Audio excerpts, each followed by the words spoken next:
Social മീഡിയയിൽ ഇപ്പോൾ ഏറ്റവും അധികം ട്രെൻഡിങ് ആയിരിക്കുന്ന ഒരു മൂവിയാണ് നയൻതാര, മാധവൻ, സിദ്ധാർത്ഥ്, മീര ജാസ്മിൻ എന്നിവർ പ്രധാന കഥാപാത്രങ്ങൾ എത്തിയിരിക്കുന്ന ടെസ്റ്റ്. എസ് ശശികാന്ത് രചനയും സംവിധാനവും നിർവഹിച്ച് നെറ്റ്ഫ്ലിക്സിലാണ് സിനിമ റിലീസ് ചെയ്തിരിക്കുന്നത്. ഇന്ത്യൻ ടീമിലെ ഏറ്റവും മികച്ച ബാറ്റ്സ്മാനാണ് അർജുൻ. ഇന്ത്യ കണ്ടതിൽ വെച്ച് ഏറ്റവും മികച്ച പ്ലെയർ. എന്നാൽ കഴിഞ്ഞ 2 ഗെയിമിൽ അയാൾക്ക് നന്നായി പെർഫോം ചെയ്യാൻ സാധിച്ചില്ല. അതുകൊണ്ട് അടുത്തതായി നടക്കാനിരിക്കുന്ന ടെസ്റ്റിൽ നിന്ന് ഇയാളെ ഒഴിവാക്കാൻ ശ്രമിക്കുകയാണ് കൗൺസിൽ. ഇതിന്റെ ടെൻഷനിലിരിക്കുന്ന അർജുനും അർജുന്റെ ഫാമിലിയും ഒരു വശം. ലോകത്തിലെ തന്നെ നമ്പർ 1 കോളേജിൽ നിന്ന് ബിരുദമെടുത്ത് ഇന്ത്യയെ തന്നെ മാറ്റാൻ പോകുന്ന ഒരു കണ്ടുപിടുത്തം നടത്തിയിരിക്കുന്ന സറ എന്ന ശരവണനും കുടുംബവും മറ്റു വശം. സറയ്ക്കും ഭാര്യ കുമുദത്തിനും 10 വർഷങ്ങളായി കുട്ടികളില്ല. ഇവരുടെ ലാസ്റ്റ് ചാൻസ് എന്ന വണ്ണം IVF ചെയ്യാനായി 5 ലക്ഷം രൂപ കുമുദത്തിന് വേണം. അതേസമയം സറ റിസർച്ചിന് വേണ്ടി 50 ലക്ഷം രൂപ കടം വാങ്ങിച്ചിട്ടുണ്ട്. കൂടാതെ ഈ റിസർച്ചിന് അപ്രൂവൽ കൊടുക്കണമെന്നുണ്ടെങ്കിൽ 5 കോടി രൂപ ആവശ്യപ്പെട്ടിരിക്കുന്ന സെക്രട്ടറി. ശരവണന് ഒരു വലിയ തുക തന്നെ ഇപ്പൊ അത്യാവശ്യമായിട്ടുണ്ട്. മറ്റൊരു ഭാഗത്താണെങ്കിൽ ഇന്ത്യൻ പാകിസ്ഥാൻ മാച്ച് നടക്കാൻ പോവാണ്. അതിനുവേണ്ടി മാച്ച് ഫിക്സിംഗ് ചെയ്തിരിക്കുന്ന ഒരു ടീം. ഇത് മുൻകൂട്ടി കണ്ട് ഇവരെ ട്രേസ് ഔട്ട് ചെയ്യാൻ നടക്കുന്ന പോലീസ്. ഇങ്ങനെ 4 ഭാഗങ്ങളിൽ നിന്നാണ് സിനിമ കാണിക്കുന്നത്. ചുരുക്കി പറഞ്ഞാൽ നടക്കാനിരിക്കുന്ന ടെസ്റ്റ് ഇന്ത്യക്കും പാകിസ്ഥാനും മാത്രമല്ല, ഇതുമായി ബന്ധപ്പെട്ടിരിക്കുന്ന കുറച്ച് മനുഷ്യർക്ക് കൂടിയുള്ളത്. ഇതിന്റെ ടെക്നിക്കൽ സൈഡിലേക്ക് വരികയാണെന്നുണ്ടെങ്കിൽ എനിക്കിതിൽ ഏറ്റവും ഇഷ്ടപ്പെട്ടത് സിനിമാറ്റോഗ്രാഫിയാണ്.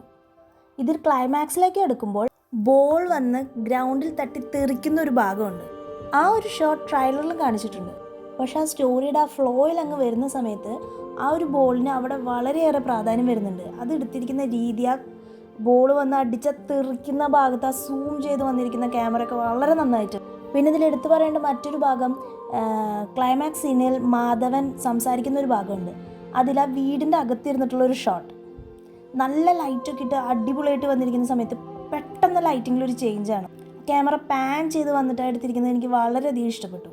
പിന്നെ ഇതിലെ ബാക്ക്ഗ്രൗണ്ട് സ്കോർ പല സ്ഥലങ്ങളിലും വളരെ നന്നായിട്ട് തന്നെ വന്നിട്ടുണ്ട്. പക്ഷെ കുറച്ച് ഭാഗങ്ങളിൽ ബാക്ക്ഗ്രൗണ്ട് സ്കോർ കൊടുത്തിട്ടില്ല. അവിടെയും കൂടി വന്നിരുന്നെങ്കിൽ നമുക്ക് കുറച്ചുകൂടി അതിൻ്റെ ഒരു ഡെപ്തിലേക്ക് നമുക്ക് പോകാമായിരുന്നു. അടുത്തതായി എടുത്ത് പറയേണ്ടത് ഇതിൻ്റെ കാസ്റ്റിംഗ് ആണ്. ഇതിൽ ഏറ്റവും മികച്ച പ്രകടനം കാഴ്ചവെച്ചിരിക്കുന്ന മാധവൻ തന്നെയാണ്. മാധവൻ്റെ ക്യാരക്ടർ എന്താ പറയുക, ഒരു ഗ്രേ ഷെയ്ഡുള്ള വൈറ്റ് കഥാപാത്രമാണ്. അതിങ്ങനെ സ്വിച്ച് ഇട്ട പോലെയാണ് ആ കഥാപാത്രത്തിൻ്റെ സ്വഭാവം മാറുന്നത്.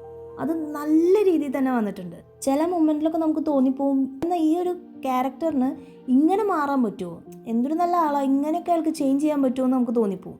പിന്നെ നയൻതാര, ആ കഥാപാത്രത്തിന് വേണ്ടത് എന്താണോ അത് അവരവിടെ ചെയ്തിട്ടുണ്ട്. ഇപ്പോൾ ദേഷ്യപ്പെടുന്ന, വഴക്കൂടുന്ന ഭാഗമായാലും, ഇപ്പോൾ കുട്ടികളോട് വളരെ സ്നേഹം കാണിക്കുന്ന ഭാഗമായാലും, അവരുടെ വിഷമം വരുന്ന ഭാഗമായാലും എല്ലാം നല്ല രീതിയിൽ തന്നെ വന്നിട്ടുണ്ട്. പിന്നെ ഇതിൽ സിദ്ധാർത്ഥനാണെന്നുണ്ടെങ്കിൽ ഏറ്റവും മികച്ച പ്ലെയറാണ്, താൻ ബെസ്റ്റാണെന്നുള്ളൊരു കോൺഫിഡൻസ് അയാൾക്കുണ്ട്. അതിൻ്റേതായ ഒരു ഷോ ഓഫും താൻ അർഹിക്കുന്ന രീതിയിലുള്ള ഒരു റെസ്പെക്റ്റോ അംഗീകാരമോ ഒന്നും മറ്റുള്ളവരുടെ കയ്യിൽ നിന്ന് കിട്ടാതിരിക്കുമ്പോൾ അതിന് വരുന്നൊരു ദേഷ്യവും ഒക്കെ എക്സ്പ്രഷൻസിലൂടെ മാത്രം കാണിക്കുന്ന ഒരു ക്യാരക്ടറാണ് അർജുൻ. ആ ഒരു ക്യാരക്ടറിൻ്റെ മൊത്തം പെയിനും ഫ്രസ്ട്രേഷനൊക്കെ നമുക്ക് ശരിക്കും ഫീൽ ആവുന്നുണ്ട്. പിന്നെ വളരെ കുറച്ച് ഡയലോഗ്സും കാര്യങ്ങളും മാത്രം വരുന്ന ഒരു ക്യാരക്ടറാണ് മീര ജാസ്മിൻ്റേത്. പക്ഷെ അവർക്ക് കിട്ടിയിരിക്കുന്ന ആ ഒരു ഭാഗം ആദ്യം 3-4 സീനിൽ അവർക്ക് ഡയലോഗ് വരുന്നുള്ളൂ. അതിൽ തന്നെ സിദ്ധാർത്ഥും മീര ജാസ്മിനുമായിട്ട് തല്ലുകൂടുന്നൊരു ഭാഗമുണ്ട്. അതെല്ലാം വളരെ നന്നായിട്ട് തന്നെ വന്നിട്ടുണ്ട്. ഓവറോൾ പറയുകയാണെങ്കിൽ ഒരു നല്ല മൂവി, ഒരു സ്പോർട്സ് ത്രില്ലർ ഡ്രാമ, ഒരു സ്പോർട്സ് മൂവി എന്ന നിലയ്ക്ക് തന്നെ സ്പോർട്സും സ്റ്റോറിയും മാറി മാറിയാണ് ഈ കഥയിൽ വരുന്നത്. കാരണം ഇതിലെ ഓരോ കഥാപാത്രവും ആ നടക്കുന്ന ടെസ്റ്റുമായിട്ട് അവരുടെ ജീവിതം റിലേറ്റ് ചെയ്തിരിക്കുകയാണ്. അപ്പോൾ ഇത് രണ്ടും മാറി മാറിയാണ് ഈ കഥയിൽ കാണിച്ചുകൊണ്ടിരിക്കുന്നത്. ഫാമിലി ആയിട്ടിരുന്ന് കാണാൻ പറ്റിയ ഒരു നല്ല മൂവി. അവിടെ എവിടെയായിട്ട് ഇതിൻ്റെ സ്ക്രിപ്റ്റിൽ എനിക്ക് ചെറിയൊരു പ്രശ്നങ്ങൾ തോന്നിയെന്നല്ലാതെ ബാക്കി ഓവറോൾ എല്ലാം നന്നായിട്ടുണ്ട്. നല്ല മൂവിയാണ്. അപ്പോൾ എല്ലാവരും ഈ മൂവി കാണാൻ ശ്രമിക്കുക. നിങ്ങളുടെ അഭിപ്രായങ്ങൾ എന്ത് തന്നെയായാലും കമൻറ്റ് ചെയ്യുക. Thanks for watching.